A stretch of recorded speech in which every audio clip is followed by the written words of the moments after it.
Romeo and Juli-Eh is definitely a very interesting episode of The Simpsons.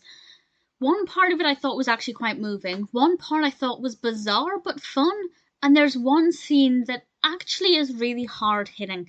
This is the 15th episode of the 18th season, directed by Nancy Kruse and Mark Kirkland, and the title refers to a romantic relationship that grows between Selma and Grandpa. This happens when Grandpa is watching the kids, but they don't trust Grandpa to watch the kids, so they bring over Selma to watch Grandpa watching the kids. And there's honestly a disgusting scene. If you don't like the sound of people eating, you will hate 30 seconds of this, where they're both just sucking on sherbet lemons, and it's just revolting, but it's so effective and so very well done. And this romance grows between them. And I won't say exactly what happens with this relationship, but actually unrelated to that,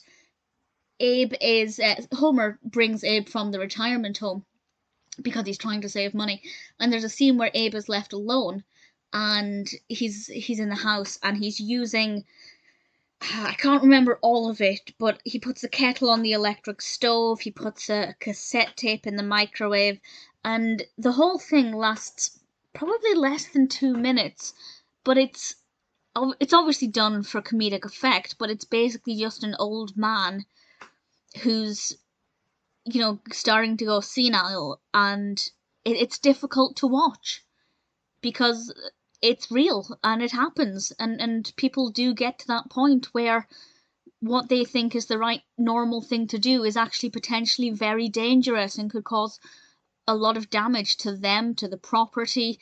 It could be life-threatening, and that scene was just so difficult to watch, and thankfully it is quite brief.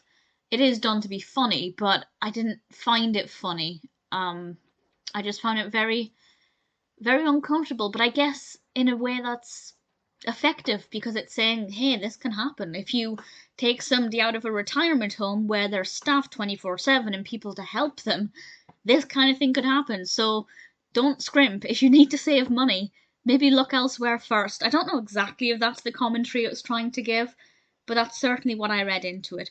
The rest of the episode, though, is quite funny. The whole Selma and Abe thing, I think, took a decent direction. It wasn't what I was expecting.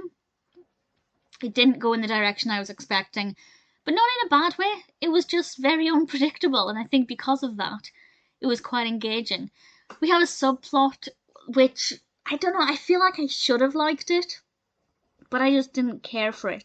But there was one good thing about it, and that's Bart and Lisa playing very nicely together, because they get their hands on a load of free shipping boxes, cardboard boxes, and they make this big fort out of it. And they're actually working together and spending time together without bickering, and that was really lovely. But the way that narrative unfolded, it was fine. I didn't care for it. I didn't find it that interesting or entertaining, but it wasn't, it wasn't problematic. I just feel like it was maybe lacking something. But the story with Selma and Abe, that was strong enough and carried itself very well that actually I really rather enjoyed this episode. It's definitely a lot more moving than I was expecting, and one that I would absolutely be happy to watch again.